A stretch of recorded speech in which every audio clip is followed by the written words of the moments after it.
চলো তাহলে স্বরবর্ণের ছড়াটি মজা করে বলি।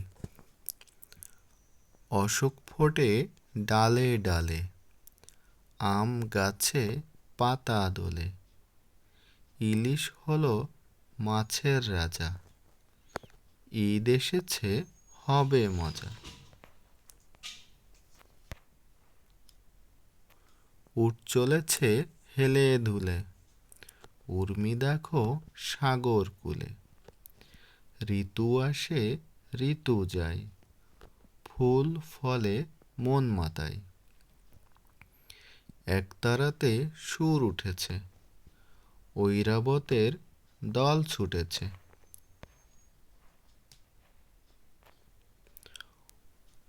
ওলকপিতে পুষ্টি মিলে, ঔষধ খায় অসুখ হলে। ধন্যবাদ।